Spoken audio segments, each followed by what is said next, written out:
She was supposed to serve his wine, not take his bullet. When the glass shattered, she didn't duck. She moved. One steel tray caught the shot meant for the Don of Naples, and in that heartbeat, a waitress became the reason he lived. But saving Nero Valenti's life pulled her into a world built on blood and betrayal, where every rival wants her dead, and every loyal man wants her gone. And the Don himself? He can't decide if she's his redemption or the one weakness that will destroy him. The story doesn't end here. Subscribe to Mafia Soul to see what happened next, and drop a comment telling us where you're watching from. The rain had barely stopped when Nero Valenti stepped out of the car. The street glistened under the glow of street lamps, the air thick with the kind of silence that follows a storm. He didn't bring guards tonight. Didn't want the noise, the shadow of violence following him through the door. Tonight wasn't business. It was memory. La Luz Verde still looked the same. Soft jazz whispering from hidden speakers, the clinking of glass, the faint perfume of truffle oil and rosemary drifting through the air. The small rooftop restaurant sat above the city like a secret. 5 years had passed since he'd first come here with Elena, the woman who'd made him believe that the world could be gentle, even for a man like him. Now, the table by the window was his confessional. The candlelight trembled as he sat, loosening his tie. His reflection merged with the city below, Naples glittering like broken glass scattered across the dark. He poured himself a glass of Amarone and lifted it slightly, a quiet toast to the ghost sitting across from him. 5 years, he murmured. And it still feels like yesterday. A voice interrupted softly. Would you like the usual, signore? He looked up. The waitress, Imani Brooks, stood with a practiced smile and eyes that didn't match it. She was composed, graceful, but her gaze carried a quiet empathy that disarmed him. You remember me? He asked. I remember faces, she said, and the ones who drink alone. Her tone wasn't pity, it was observation. She moved like someone who understood how fragile peace could be. Nero's lips twitched into something almost like a smile. Then you'll know I'm not much of a talker. I figured, she said, setting down the bottle. But silence still deserves good wine. As she turned, Nero's gaze lingered, not with desire, but recognition. The kind of presence that reminded him of the living world beyond grief. Then something changed. A shimmer in the wine glass. A flash that didn't belong to candlelight. Nero's instincts, the ones he'd spent a lifetime burying under tailored suits and civility, snapped awake. His fingers brushed the pistol holstered under his jacket, just as the first shot cracked through the window. The glass exploded inward. Imani moved before thought. The tray in her hand flashed silver, catching the bullet mid-flight with a metallic scream. The impact threw her back a step, but she didn't fall. Down, she shouted. Nero rolled from his chair, pulling the pistol free. The restaurant erupted in panic, screams, overturned chairs, the staccato of gunfire shredding the music. 2 gunmen stormed in through the terrace, faces masked, rifles raised. Nero fired twice. One fell. The second took cover behind the bar, firing wildly. Bottles burst, spraying wine and flame. Imani crouched beside a fallen table, clutching the bent tray like a shield. Behind you, she yelled. Nero spun, shot the third man before he could aim. The echo of the gunfire ricocheted through the restaurant, each blast pounding like a heartbeat. Then silence. Smoke curled through the air, mingling with the scent of gunpowder and spilled wine. Nero rose slowly, scanning the room. The jazz had stopped. The city outside carried on, unaware.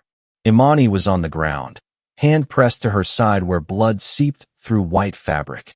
Her breath came shallow, her face pale but steady. The tray still lay beside her, dented and streaked with soot. Nero dropped beside her, his pulse hammering. Stay with me. She tried to laugh, but winced instead. I've had worse shifts. He pressed his coat against the wound, his voice low, controlled. Help's coming. Her eyes flickered up to meet his. You're not what I expected. He almost smiled.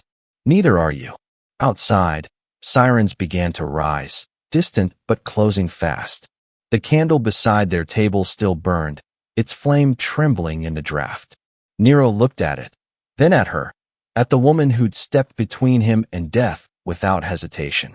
Her eyelids fluttered, her voice barely audible. "Did they get you?" He shook his head. "No." Imani's breathing slowed, but her hand found his wrist, weak but deliberate. "Then, I guess I did my job." Her words hit harder than the bullets had. He tightened his grip on her hand. "You saved my life," he whispered, the weight of it sinking deeper with each syllable. When the paramedics burst through the door minutes later, they found the infamous Nero Valenti, untouchable Don of Naples, kneeling beside a waitress, his tailored suit soaked in her blood. The tray that had saved him lay in the wreckage, reflecting the flicker of police lights that danced against shattered glass. And as they carried her away, Nero stood alone beneath the fractured window, the candles still burning at the table where love had once lived and nearly died again. Outside, the sirens wailed like the city itself was mourning. The sterile light of the hospital felt foreign to Nero Valenti. It hummed softly, indifferent to the weight of power and fear that usually preceded his name. He had stood in places of blood and betrayal, but nothing unnerved him like the rhythmic beep of a heart monitor. Imani Brooks lay motionless beneath the white sheets, the faint rise and fall of her chest proof that miracles still happened. Doctors said she was lucky. The bullet had missed her lung by inches. He knew better. Luck didn't block a bullet. Courage did. Nero had called in every favor he was owed that night. The best surgeons, private security, the kind of silence that cost more than money. The hospital staff didn't know who she was protecting, only that her bill was being handled by someone with the kind of power they didn't question. He stayed out of sight, always after visiting hours, always in the dark. The nurses whispered about the man who came in black, who stood by her bed but never spoke. He brought lilies, Elena's lilies, the same flowers he used to leave at his wife's grave every year. He didn't understand why he brought them here now. Maybe because both women had saved his life in different ways, one with love, one with bravery. He placed the bouquet on the table beside her and sat down, elbows on knees, staring at her still hand. 5 years ago, he murmured, I held another hand in this same way. The memory hit sharp. Elena's hand. Blood on marble floors, the echo of gunfire, his own voice breaking as he promised to change, a promise he never kept. Now here he was again, kneeling beside another woman who'd stepped into a bullet meant for him. History had a cruel sense of humor. He leaned back, eyes tracing the faint scar beneath Imani's collarbone where the surgeons had worked. You shouldn't have survived that, he said quietly, though she couldn't hear. But maybe you were meant to. Outside the hospital, the world wasn't so gentle. By morning, the tabloids were already feeding on the story. Don Valenti shieldless, saved by a waitress. Headlines gleamed like knives. Rivals laughed in smoke-filled backrooms. The man who once ruled Naples with silence had been rescued by a woman with an apron and a dented tray. Inside his own ranks, the whispers cut deeper. Has he gone soft? He's losing it. A waitress. Salvatore Menco, his right hand, tried to hide his smirk when he brought the reports. Nero said nothing, just read the paper in silence, then folded it carefully in half. Mockery fades, he said. Debt doesn't. That night, he returned to the hospital. The guards at the entrance didn't meet his eyes. He moved like a ghost through the corridors, silent, precise, as if afraid that his presence might wake her. But she was already awake. He froze at the doorway. Imani was sitting up, pale but alert, one arm cradled against her bandaged side. The lilies he'd left sat on the bedside table, water droplets gleaming on the petals. For a moment, they just looked at each other. You're real, she said softly, breaking the silence. I thought maybe I dreamt you. His voice came rough. You didn't. Her gaze drifted to the flowers. Lilies, she murmured. They're beautiful. They were my wife's favorite, he admitted. I didn't know what else to bring. Something flickered in her eyes, surprise, empathy, a quiet understanding that needed no explanation. She must have been special. She was, he said. And so are you. Imani let out a soft breath. I'm not sure I like that comparison. You blocked a bullet with a serving tray, he said dryly. You'll forgive the metaphor. She laughed, then winced, a hand flying to her side. Don't make me laugh. It hurts. Nero's tone softened, then stopped smiling. The silence that followed wasn't awkward. It was fragile, two people suspended in the strange gravity between gratitude and something neither dared to name. She studied him for a long moment. "You don't look like a man used to saying thank you." "I'm not," he replied. "But for you, I'll learn." Her eyes held his, calm and curious. "You don't owe me anything." He shook his head. "That's where you're wrong." The hum of the machines filled the space between them. A nurse's footsteps echoed down the hall. Somewhere outside, thunder rolled again, as if the storm hadn't quite finished with them yet. Imani leaned back against her pillow, the faintest smile ghosting her lips. "If you're going to keep looking at me like that," she said, "you might as well buy me dinner when I'm out of here." Nero blinked, caught off guard by the ease in her tone. "Dinner? You owe me one," she said, eyes closing again. "Seems fair, since I saved your life." For the first time in years, Nero felt something uncoiling inside him, something dangerously close to peace.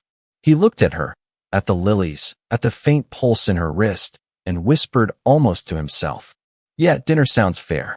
Outside the window, the rain began again, soft, forgiving, like the city was washing the blood from its hands.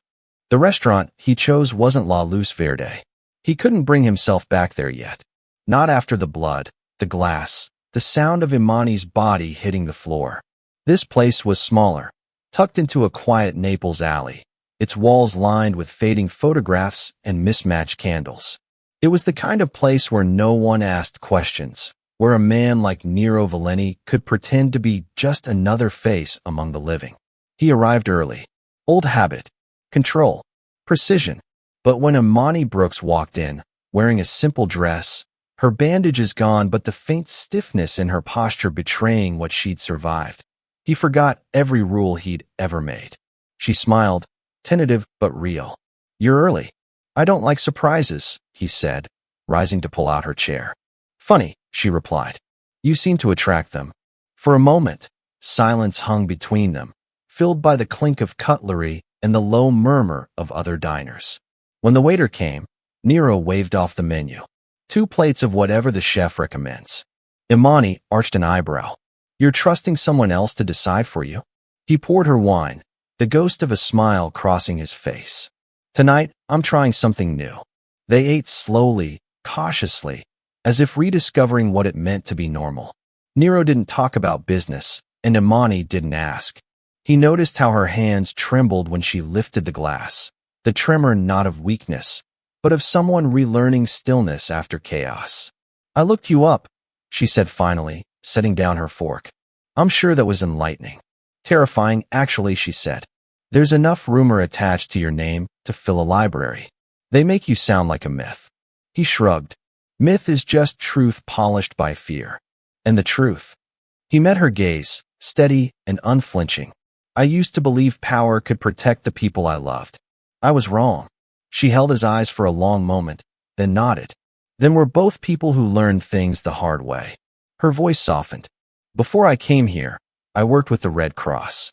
Liberia, Yemen, South Sudan, places that made hell look organized. I thought saving lives would mean something. But sometimes it just meant choosing who to lose slower." Nero listened in stillness. No interruptions. No rehearsed sympathy. He watched her fingers trace the rim of her glass as she spoke, watched the faint tremor fade as words found their rhythm. After a while, she continued, "You stop hearing the screams. You start hearing what comes after, the silence. That's when you realize how much of yourself you've lost." Something inside him cracked at the honesty in her tone. He remembered Elena's laughter, bright, unstoppable, spilling into rooms that didn't deserve it.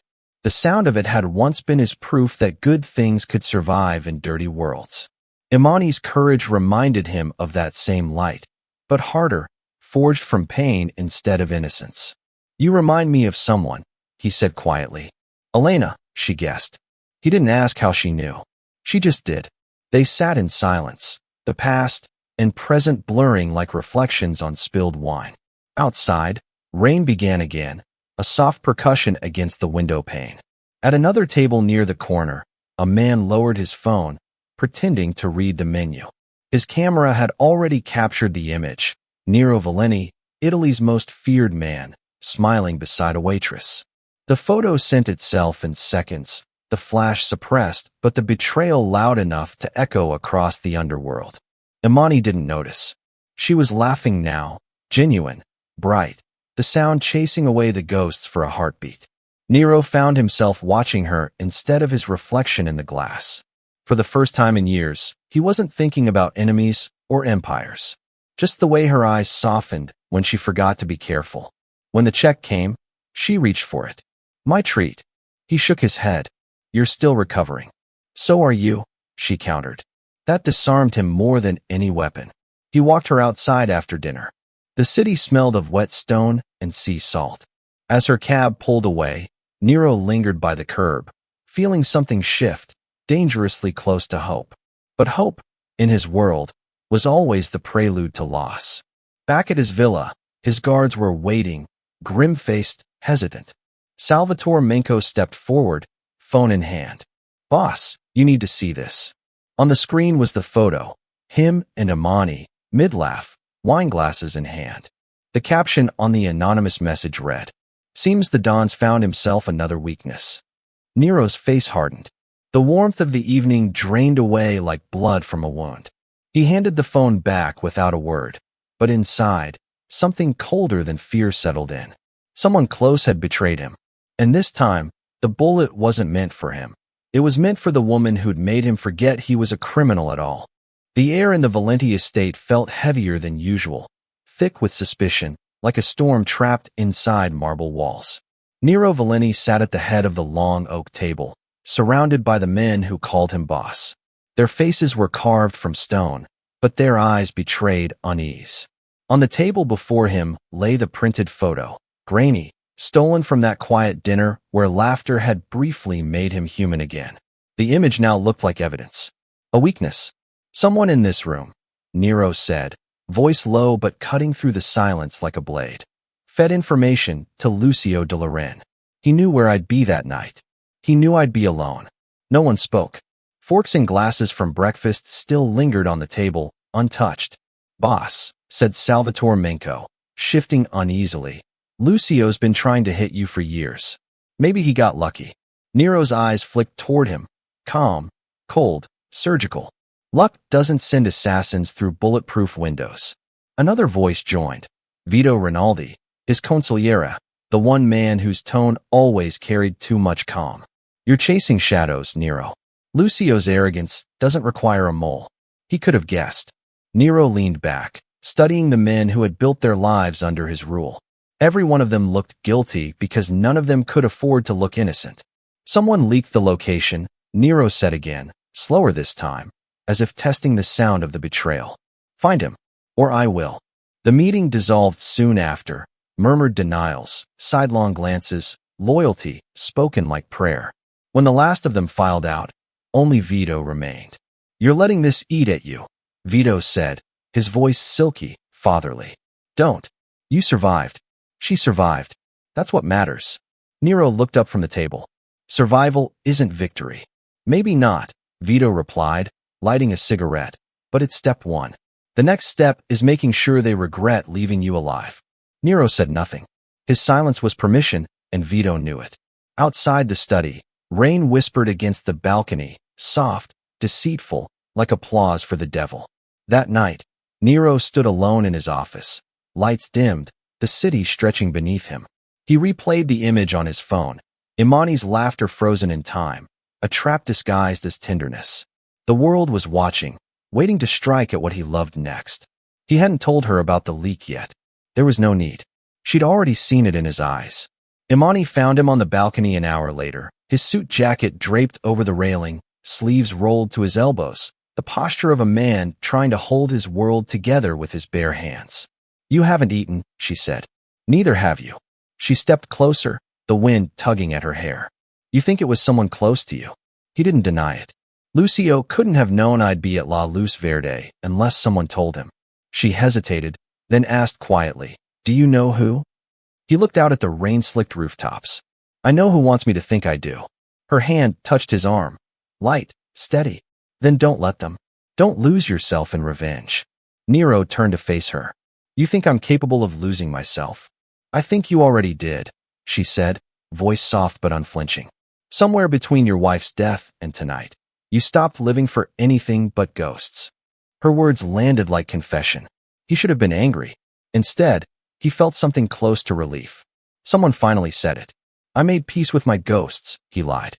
No, she said. You just learned how to feed them. He almost smiled, but it died before reaching his lips. Hours later, after she left, the ghosts returned. Nero sat on his bed in darkness, gun on the nightstand, the scent of lilies still clinging to the sheets.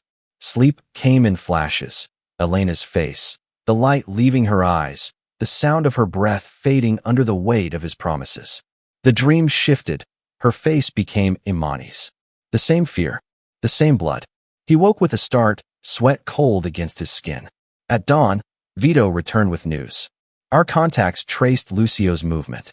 He's been bragging. Says he has proof the great Nero Valenti's losing his touch. Nero's jaw tightened. Proof? A photo, Vito said smoothly. The one with the girl. He's showing it around like a trophy. Nero's eyes hardened. Then he's forgotten who I am. Vito's lips curved slightly. Remind him. It wasn't an order, it was a temptation. Vito knew exactly which strings to pull. The serpent never hissed, it whispered. That evening, as Nero reviewed the files, his phone buzzed once, an unlisted number. He hesitated before answering. A familiar voice, smug, slithered through the line. Don Valenti, said Lucio de Loren, his rival from Rome. No hard feelings, eh? What happened was business. Let's talk peace. Tomorrow night. Neutral ground. The tone was oily, practiced. Nero's silence stretched long enough to make Lucio fill it. Come alone, Lucio added. We'll settle this like men. The line clicked dead. Nero stared at the phone a moment longer, knowing exactly what it was. A peace offering from a man who didn't believe in peace. A trap baited with civility. He poured himself a drink, the amber liquid catching the light like flame. If it's war you want, he murmured to no one, then war will find you. But even as he said it, he felt Imani's voice echo in his mind. Don't lose yourself in revenge. The serpent had already coiled around his heart. The meeting took place in an abandoned vineyard on the outskirts of Naples, a place that smelled of rain, rot, and old wine. Once, the land had belonged to poets and dreamers. Tonight, it belonged to liars. Nero Valenti arrived alone, as requested.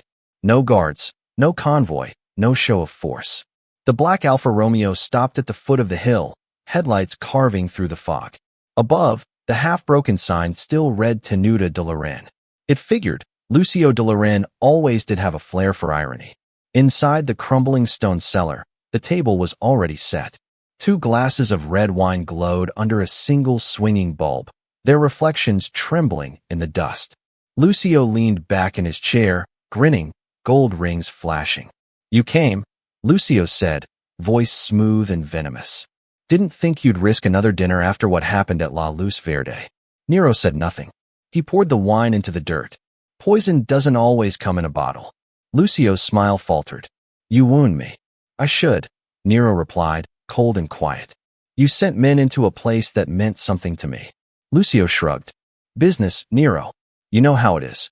The only mistake I made was trusting your men not to warn you. That made Nero's head tilt, slightly, precisely. My men. Lucio chuckled, swirling his glass. Come now. You think I knew your schedule by magic? The sound of the wine against glass was too calm for what followed. A gunshot cracked through the room, deafening in the close space. Nero's instincts saved him. He dropped behind a fallen barrel as splinters exploded where his head had been. He fired twice, shattering the hanging bulb. Darkness swallowed the cellar. Voices shouted in the dark. Footsteps scraped across gravel. Nero moved like a shadow through shadows, his pistol an extension of breath. 1, 2, 3 men down before the echo caught up to the sound. When the silence finally returned, Lucio was gone, his chair overturned, the glass of wine still quivering on the table. Nero stood, heart pounding. The wine dripped onto the floor, crimson pooling in the shape of a wound.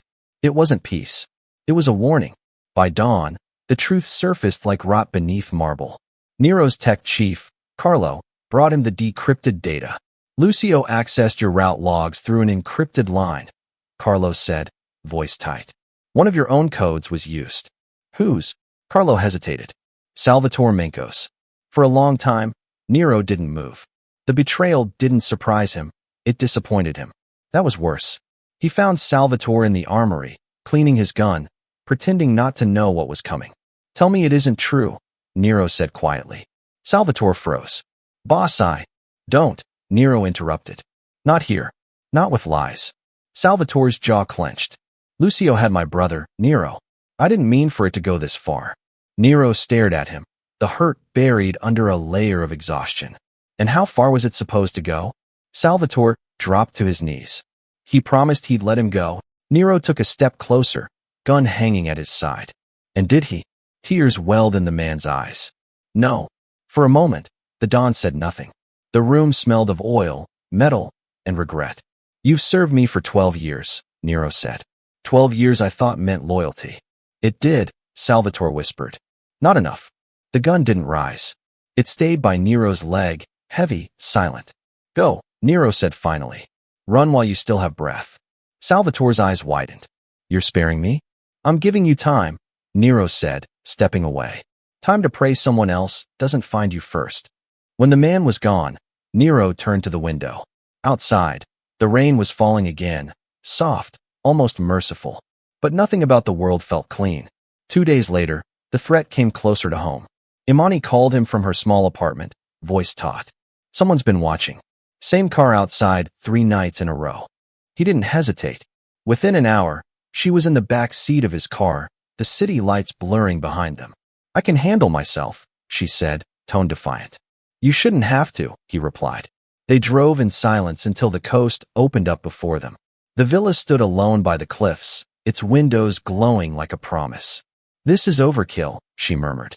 This is safety, Nero said. She turned to face him. You think walls will stop them? Or you? His hand tightened on the steering wheel. I'm not building walls, he said. I'm buying time. For what? He looked at her then, really looked. The strength, the stubborn fire, the way she refused to flinch in a world built to break people. For the choice I should have made 5 years ago, he said quietly. I lost my wife to this life.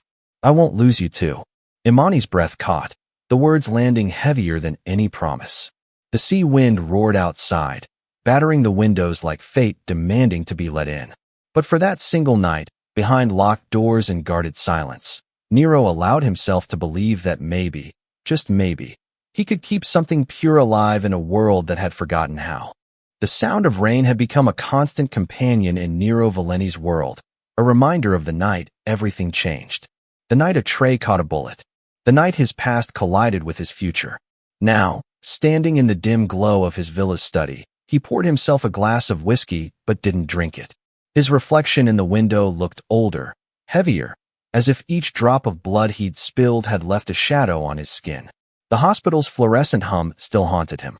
He could still see Elena's hand trembling in his own, blood pooling beneath her like spilled wine. Her voice had been faint, almost lost beneath the chaos. Promise me you'll stop the blood, Nero. He hadn't listened then. He'd sworn vengeance instead of peace, and vengeance had taken everything. Now, years later, another woman lay in that same sterile light because of him. And somehow, she'd survived. He turned as Imani Brooks entered quietly, barefoot on marble, her hair still damp from the rain. You haven't slept, she said. I don't, he replied. Not well. She stepped closer. Because of her? He didn't answer, but his silence was enough. Imani folded her arms, studying him. You told me once you don't believe in ghosts. I lied. There was a pause, soft, heavy, human. What was she like? She asked finally. He let out a breath that sounded more like a confession. Elena was light in a dark room. She believed I could be something better. And she died for it. Imani's voice lowered. You can still be better. He gave a bitter half-smile. You think peace is something men like me can afford? I think peace is something men like you are too afraid to try for, she said. If you made her a promise, then keep it. Stop the blood. Her words hit like truth always does. Quiet, cutting, impossible to ignore. Nero looked at her, really looked.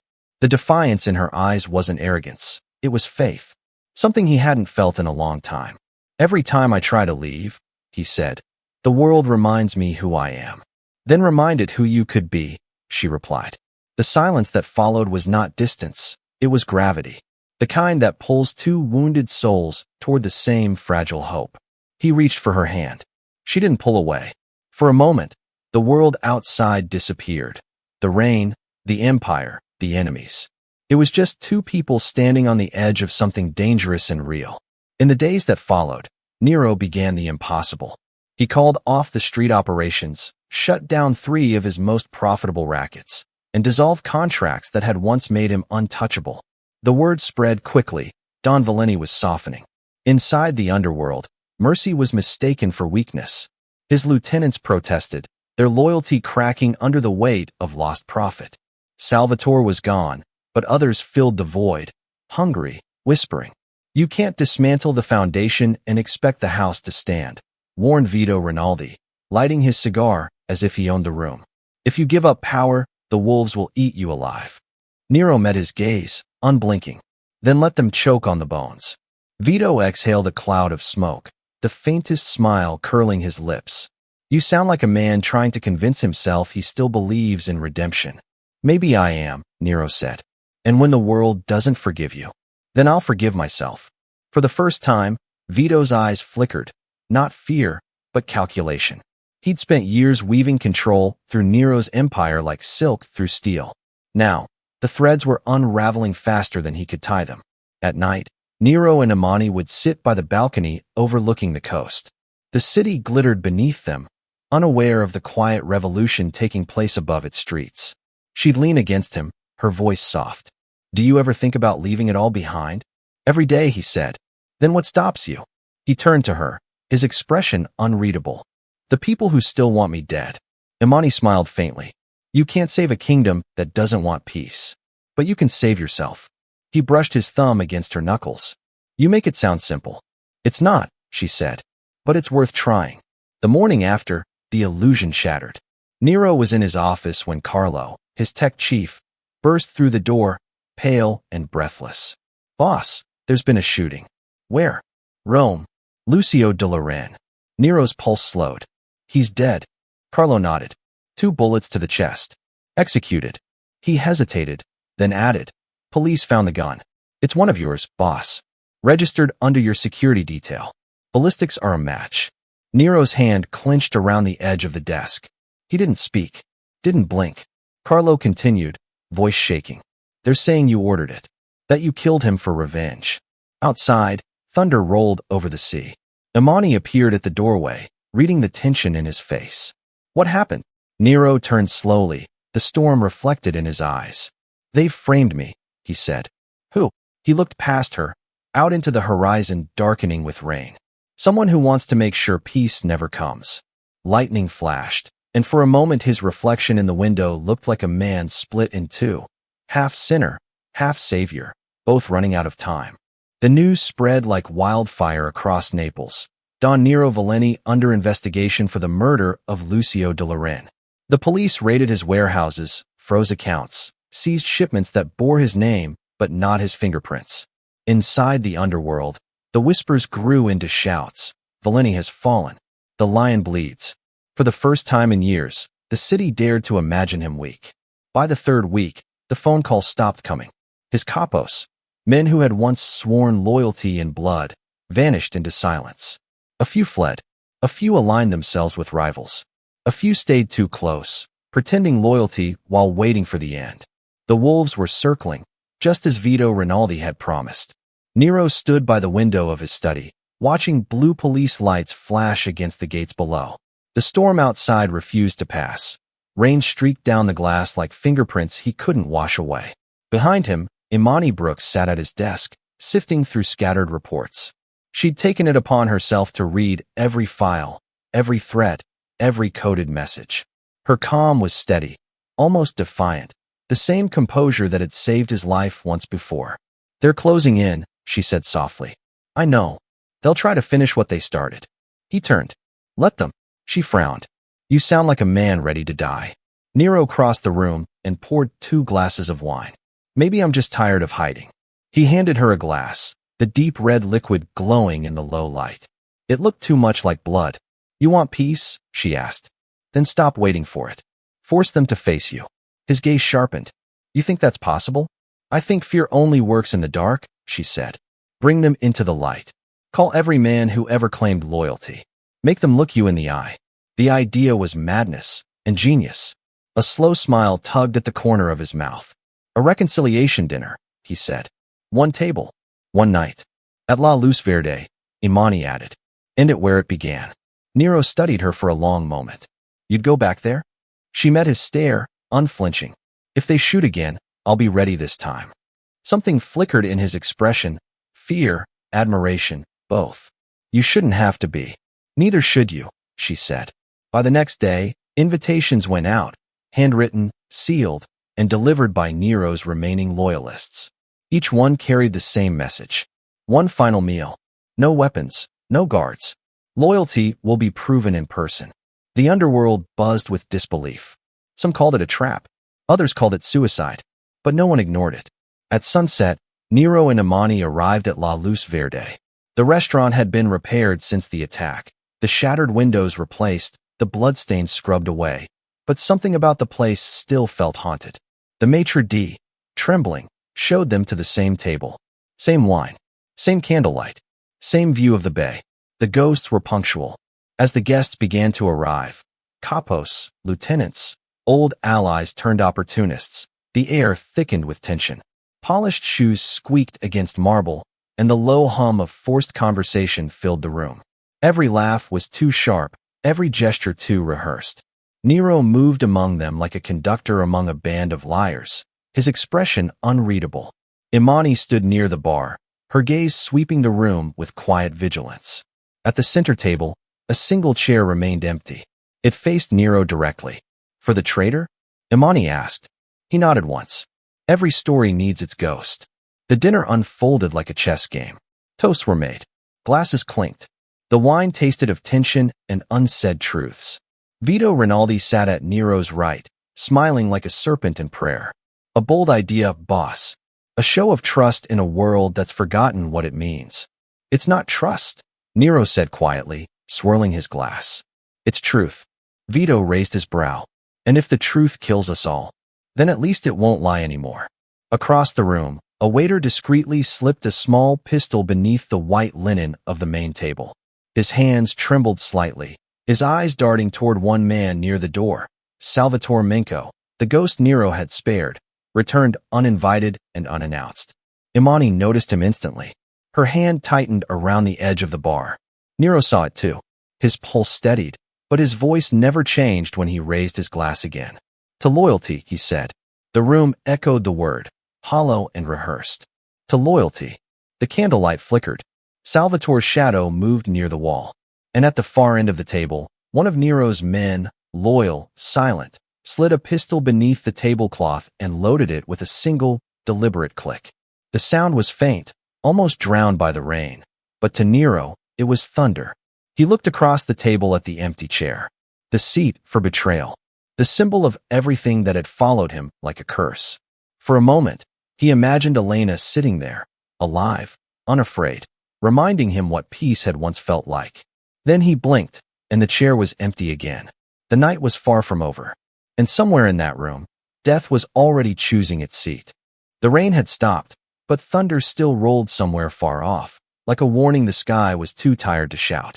Inside La Luz Verde, candlelight trembled against glass and silver, painting nervous faces gold. Every capo, every lieutenant, every betrayer pretending loyalty sat under the same roof, breathing the same tension. Nero Valenti stood at the head of the long table.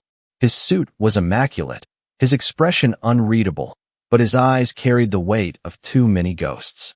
Imani Brooks stood behind him, poised, alert, her gaze scanning every flicker of movement.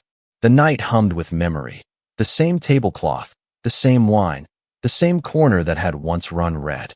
Nero lifted his glass. To loyalty, he said. The words hung in the air like a blade suspended by string. The men echoed him, some loudly, some barely above a whisper. To loyalty. It began with the scrape of a chair.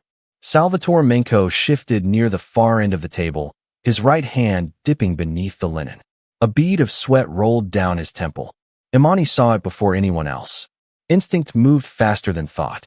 She reached for the nearest serving tray, steel and polished. and flipped it upward just as the first shot cracked the silence. The bullet screamed across the table, striking the tray with a shriek of metal on metal.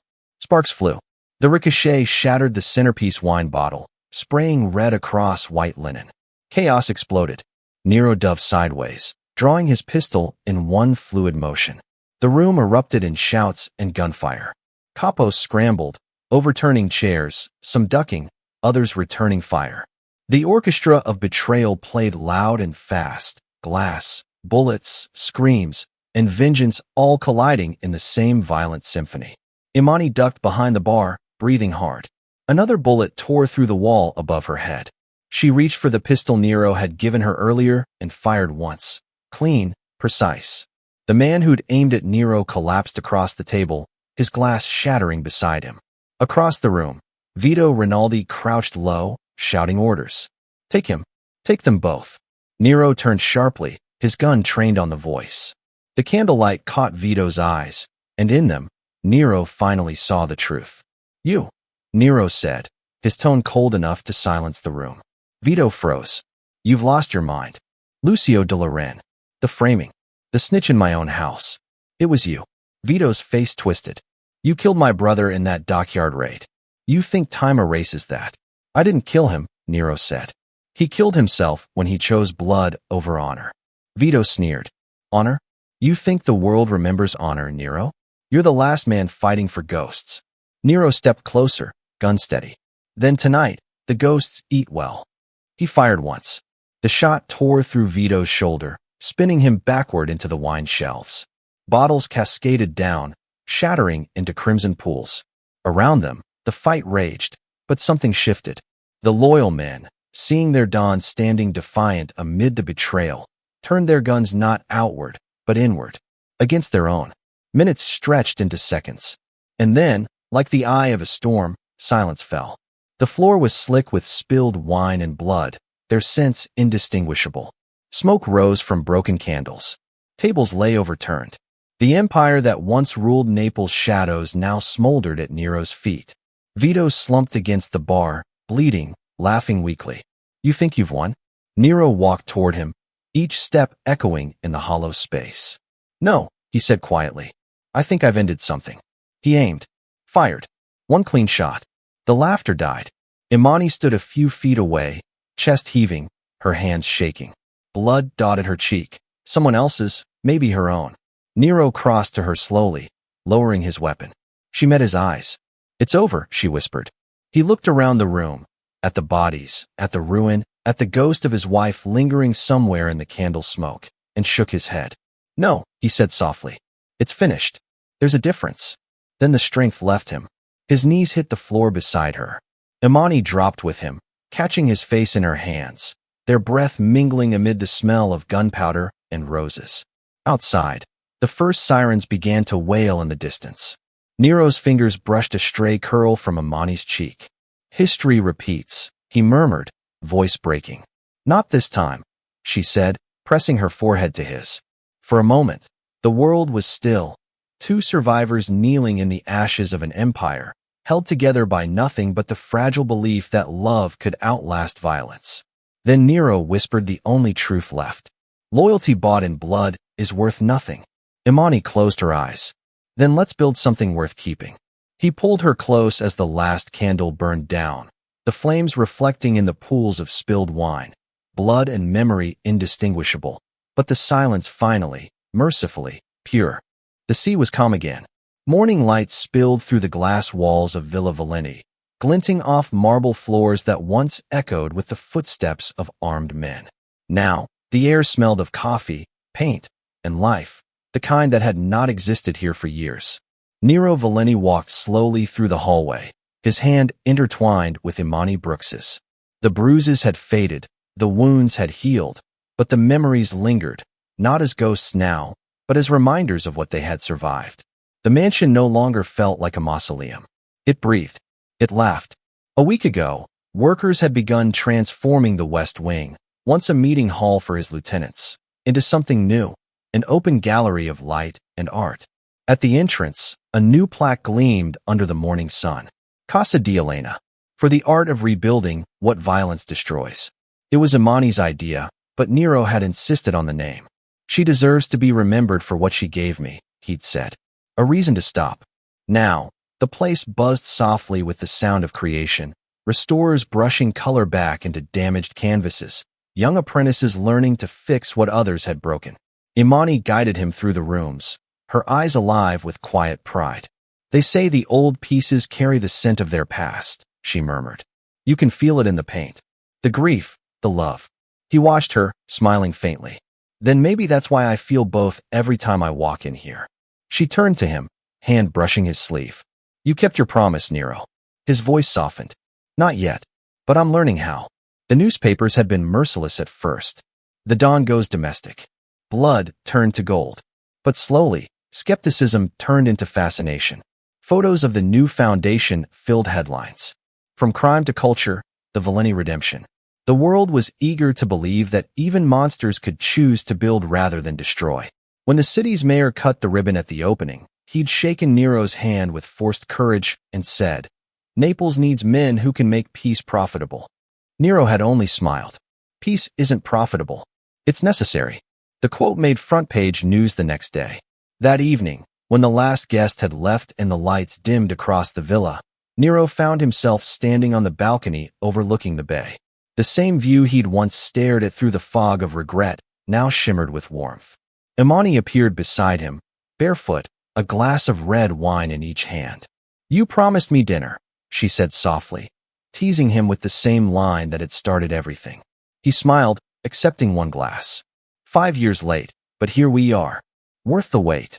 He glanced at her, his expression quiet and certain. Every second. They sat at a small table beneath the stars, the night air gentle with sea salt and jasmine. The house behind them glowed gold through the windows, laughter echoing faintly from the restoration room, where a few artists still worked late. Nero poured the wine carefully, the ritual slow and deliberate. 2 glasses, 2 lives, 1 memory that had once hurt too much to touch. He placed 1 glass across from him on the table. For her, Imani asked. He nodded. For Elena. For what she taught me. For what you reminded me of. She smiled, eyes reflecting the candlelight. That love doesn't die. He shook his head gently. That love changes shape. Sometimes it comes back wearing different eyes, a different voice, a steadier hand. The waves below whispered against the cliffs, soft as forgiveness. Nero raised his glass, staring into the horizon where the sea met the stars. To peace, he said. To second chances, Imani replied. They drank in silence, the kind that no longer felt empty. Later, as the candles burned low and the world fell quiet, Nero leaned back in his chair, listening to the faint sound of laughter from downstairs. His men turned workers, his house turned home.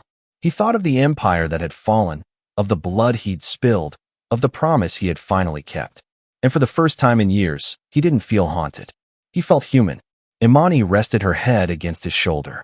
Do you ever wonder what she'd think of all this? Nero looked up at the stars, where he liked to imagine Elena still watched. She'd probably tell me I finally got it right. Imani smiled. She'd be proud. He turned to her, his hand finding hers. So am I. For a long moment, they sat there. 3 glasses on the table, 1 full, 2 half empty, the candlelight dancing between them. Then Nero spoke the words that closed his story, the ones he knew would stay long after the night was gone. Even the darkest men can find light. Sometimes it walks in wearing an apron, carrying a tray, and a heart brave enough to block a bullet. The waves answered softly, carrying the words out into the dawn. And for once, there was no more blood to spill, only life to live. The empire that once ruled the shadows of Naples was gone, not by the force of bullets, but by the courage to stop pulling the trigger. Nero Valenti learned that redemption isn't found in confession or revenge. It's found in the quiet moments, in laughter echoing through empty halls, in paint-stained hands rebuilding what violence once destroyed. And Imani Brooks, the waitress who stood between life and death, became the light that led him home. Together, they turned a house of ghosts into Casa di Elena, a monument to love, peace, and second chances. Because sometimes, the bravest act in a world built on fear is choosing to live. If this story moved you, don't just scroll away. Hit subscribe, drop a comment, and let me know. Would you risk everything for someone who saved your life? These stories are born in the shadows and told with the heart. See you in the next video.